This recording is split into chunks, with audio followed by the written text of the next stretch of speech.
Hello everyone, আসসালামু আলাইকুম। কেমন আছেন সবাই? আশা করি ভালো আছেন। রিয়ান স্টুডিও অ্যান্ড ব্লগ থেকে সবাইকে জানাচ্ছি স্বাগত। Please subscribe my YouTube channel. তো কথা বাড়াবো না, সরাসরি চলে যাব আজকের রেসিপিতে। আজকে আপনাদের জন্য আমি নিয়ে এসেছি চিকেন নুডলস। এটাকে ভেজিটেবল নুডলসও বলা যেতে পারে, অথবা মিক্সড নুডলসও বলতে পারেন। যাই হোক, এটা আপনাদের খুশি। তো আমরা কিন্তু প্রায় আমাদের মন চায় যে একটু চাইনিজ স্টাইলে ভিন্ন কিছু খেয়ে দেখি। তো আসলে অনেক সময় করা হয় না, কিন্তু যদি একটি সামনে সুন্দর রেসিপি থাকে তবে কিন্তু সেটা দেখে দেখে বানিয়ে ফেলতে পারি ঝটপট, তাই না? তো চলুন বানিয়ে ফেলি আজকের এই চিকেন নুডলস। খেতে কিন্তু সত্যি ভারী মজা হয়েছিল। ট্রাই না করলে কিভাবে বুঝবেন? অবশ্যই ট্রাই করবেন।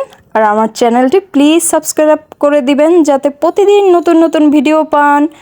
চলুন আমি সরাসরি এখন রান্নায় চলে যাই। চিকেন নুডলস তৈরির জন্য আমাদের যা যা লাগতেছে, আমি এখানে চিকেন কিমা করে নিয়েছি, মানে ছোট ছোট কিউব সাইজের। এখানে নিয়েছি পেঁয়াজ, বরবটি, গাজর, মটরশুঁটি এবং কাঁচামরিচ। এই কাঁচামরিচ আপনাদের স্বাদ অনুযায়ী, ঝাল অনুযায়ী আপনারা দিবেন। এখানে নিয়েছি সয়া সস এবং টমেটোর সস, দুটো ডিম।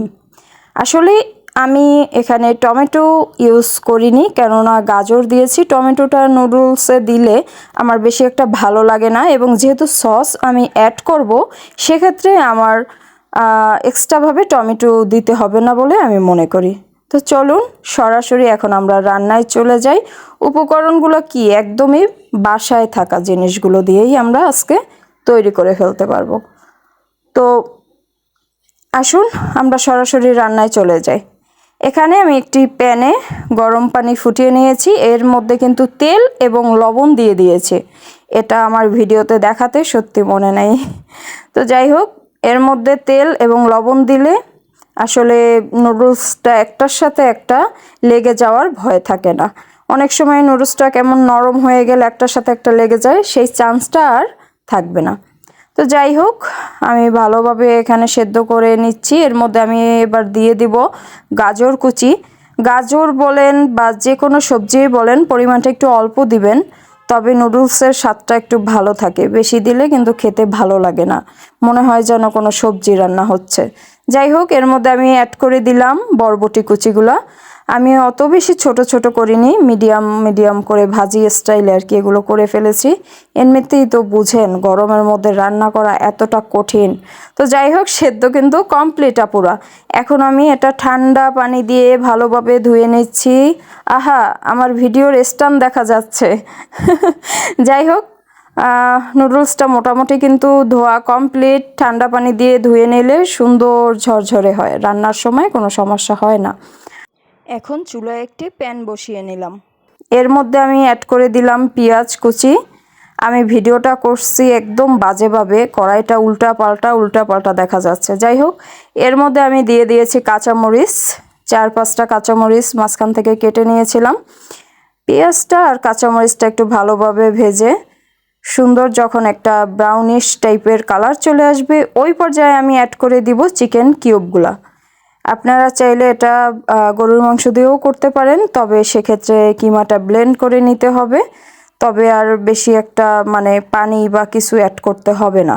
যাই হোক, এই পর্যায়ে আমি একটু ধনিয়া গুঁড়া দিয়ে দিলাম। যেহেতু চিকেন অ্যাড করেছি সেক্ষেত্রে আমার মনে হয় যেন একটা ব্যাড স্মেল আসতে পারে, সেক্ষেত্রে আমি একটু ধনিয়ার গুঁড়া দিয়ে দিচ্ছি। এটা চাইলে আপনারা স্কিপ করতে পারবেন। এখন আমি অ্যাড করে দিলাম পরিমাণ মতন লবণ। যেহেতু আমি সিদ্ধ করার সময় লবণ দিয়ে দিয়েছি নুডলসের মধ্যে, তাই পরিমাণটা বুঝে কিন্তু দিতে হবে। দেন এখানে কিন্তু সয়া সসের মধ্যে প্রচুর লবণটা অ্যাড করবেন কিন্তু বুঝে শুনে। আরও একটা মশলায় লবণ রয়েছে, সেটা হচ্ছে ম্যাগি মশলাটায়। তো অবশ্যই লবণটা বুঝে শুনে বন্ধুরা অ্যাড করে দিবেন।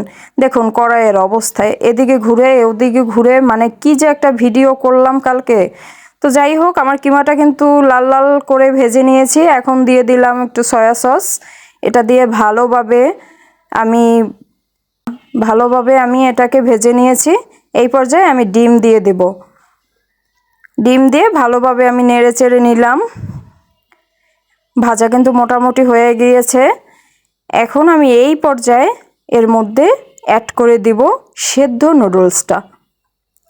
আলাদাভাবে ডিম বা আলাদাভাবে মাংস আমি এখানে ভেজে নেইনি সময় স্বল্পতার কারণে। তো নুডলসটা আমি দিয়ে দিয়েছি, দেখুন কতটা ঝরঝরা লাগতেছে। আর একটা টিপস আমি বলে দিতে পারি, অনেকক্ষণ নুডলস সেদ্ধ করে রাখলে, যদি আপনি ঠান্ডা পানি দিয়ে ধুয়েও রেখে দেন তারপরও অনেকক্ষণ পরে কিন্তু জমাট বেঁধে যায়। ওই পর্যায়ে আপনারা আবার ঠান্ডা পানি দিবেন, একদম স্বাভাবিক হয়ে যাবে নুডলসটা। তো যাই হোক, এখন আমি সুন্দর করে এটাকে নেড়ে নিচ্ছি।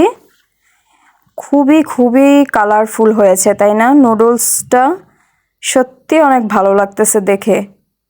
আর একটা টিপস আমি দিয়ে দিই, আপনারা নুডলসে যখনই কোনো সবজি অ্যাড করবেন অবশ্যই তেলে ভেজে নেবেন না, কারণ তেলে ভাজলে আমার কাছে মনে হয় কালারটা ডিসকালার হয়ে যায়।